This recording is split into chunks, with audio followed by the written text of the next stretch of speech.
اخواتي وحبايبي في كل مكان، السلام عليكم ورحمة الله وبركاته. معاكم اخوكم ابو بطة. النهارده هنتكلم عن طير بناكله كل يوم موجود في مصر. لكن عزيزي المشاهد، هل سألت نفسك قبل كده الطير ده جه مصر ازاي وامتى اندبح وبدأ يتاكل؟ انا هقول لك الحكاية، بس قبل ما اقول لك الحكاية يا ريت ما تنساش تشترك معانا في القناة وتفعل زر الجرس عشان يوصلك كل جديد. يلا بينا ندخل في الموضوع. النهارده هنتكلم عن الملك تحتمس الثالث. تعرف ان اجدادنا المصريين القدماء ما كانوش يعرفوا يعني ايه فراخ لحد وقت قريب، تقريبا 600 سنة قبل الميلاد. بعد الانتصار العظيم للملك تحتمس في معركة مجيدو التاريخية سنة 1457 قبل الميلاد، كانت من ضمن غنائم الحرب هي الفراخ. وطبعا هو اغتنم غنائم كتيرة جدا، لكن احنا النهارده هنتكلم عن الفراخ. ومن اعجاب الملك تحتمس الثالث بالطائر الجديد اللي كان الوانه زاهية، امر فنانين القصر الملكي بنقشه ضمن سجلات المعركة وتفاصيل الحرب والغنائم على جدران معبد امون بالقرنة.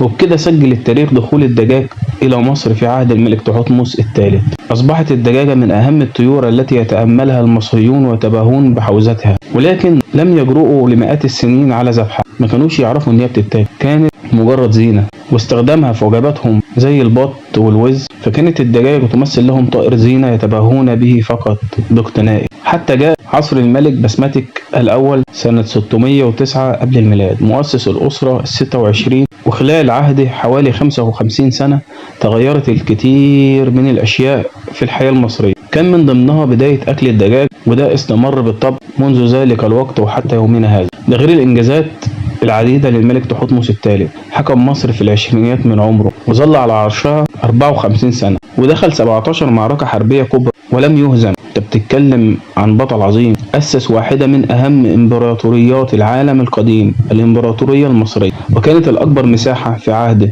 ضمت من الجنوب التركي حتى ما بعد بلاد النوب، ومن شرق ليبيا حتى العراق. تحدى 23 جيش آسيوي وهزمهم في معركة مجيدو الشهيرة. بعدين أسر أمراء المماليك الخاضعة ليه ورباهم في مصر عشان يضمن ولائهم. خططه الحربية بتدرس في الكليات العسكرية حتى الآن. المصريين القدماء ما حزنوش على ملك وبكوا بحرقة زي ما حزنوا عليه بعد موته. جنازته كانت أكبر جنازة في العالم القديم. رغم قوته وسلطته لم يكن ظالم، ومن أشهر مقولاته لوزيره الشهير رخم راع: لا يرضى الرب بالتحيز. وهو يقصد التحيز هنا الفساد.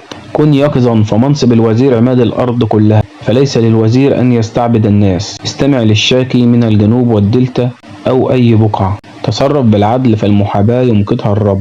كن عادلا مع من تعرفه ومن لا تعرفه. ومن وصاياه: لا تقتلوا جندي يستسلم، ولا تقتلوا مدنيا لم يرفع السلاح. إياكم أن تمسوا طفلا أو امرأة بسوء. اعطوا الطعام للجائع كي يطعمكم الرب أضعافه. إياكم أن ترهبوا خائفا مذعورا. ويجي في الآخر يقول لك إن المصريين القدماء كانوا بيعبدوا الأوثان. هي الأوثان بتؤمن بالوصايا دي أو بتوصي بالوصايا دي؟ مهما اتكلمنا عن الملك تحتمس والمؤسس الحقيقي للإمبراطورية المصرية في الشرق الأدنى القديم، تحتمس الثالث 1425 قبل الميلاد، الفرعون الأسطوري، سادس فراعنة الأسرة ال18 عصر الدولة الحديثة. يعتبر أعظم حكام مصر وأحد أقوى الأباطرة في التاريخ، لأنه أسس أول إمبراطورية مصرية في الوقت ده. الإمبراطورية دي كانت موجودة حوالي 1070 سنة قبل الميلاد، حتى عهد رمسيس ال11، أعظم ملوك مصر على الإطلاق. هو ده المؤسس الحقيقي للإمبراطورية المصرية القديمة. صنع مجده ومجد بلاده تلك بخشوع إيماني عميق. الملك اللي خاض 17 حرب دون هزيمة، ولحد النهاردة زي ما قلت لحضرتك قبل كده الخطط دي بتدرس في المعاهد العسكرية. في معركة مجيدو بها ما يثبت إن هذا الملك كان من أشجع وأمهر وأقوى ملوك مصر. في عبوره نهر دجلة والفرات بجيش كامل يحمل كل جندي جزء من قارب على ظهره. شوف قمة الانضباط والفكر والعزيمة، ومدى ما وصلت ليه الجندية العسكرية المصرية من تطور. فكان هناك مقدمة جيش وجناحين ووسط ومؤخرة. كانت مصر تحت حكم أعظم ملوكها. يكفي إن عندما ما دخل الإسكندر الأكبر مصر طلب راية تمثال العظيم تحتمس الثالث وسجد له تقديرا، فهو من حكم أقطار العالم القديم، وامتدت رقعة مصر في جميع أنحاء العالم. تحية للمقاتل والملك والفاتح تحتمس، الفرعون ذو الوجه الهادي والابتسامة مع جسد قوي مفتول العضلات، وقائد معركة مجيدو الشهيرة، ودي قام فيها بعمل وتنفيذ خطط عسكرية جديدة في تاريخ العسكرية في ذلك الوقت، وأعلى من شأن تدريب وتسليح الجيش المصري، وقائد ل 16 حملة عسكرية هائلة خارج حدود مصر، وأول من أسس إمبراطورية مصرية مترامية الأطراف. ومن يتعمدون تشويه تاريخ مصر وحكامها، ويعتبرون أن حاكما فاسدا واحدا هو فرعون موسى كان نموذج سائدا في حكم مصر ل5000 عام. هم كذبة وأفاقين. فالحضارة الكبيرة المتقدمة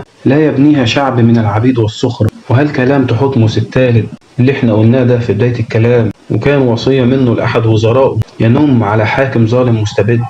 تاريخ مصر ليس كله فرعون موسى ولا عبدة أصنام، فمصر أرض البطولات والملاحم وموطئ أقدام الأنبياء ومحط تقديرهم وحبهم ودعواتهم له. كم من البلاد تم ذكرها في الكتب السماوية مثل مصر. وفي نهاية فيديو النهاردة لو أنت لسه مكمل معانا يا ريت ما تنساش تشترك معانا في القناة وتفعل زر الجرس وتتابعنا على جميع وسائل التواصل الاجتماعي. أشوفكم على خير، مع السلامة.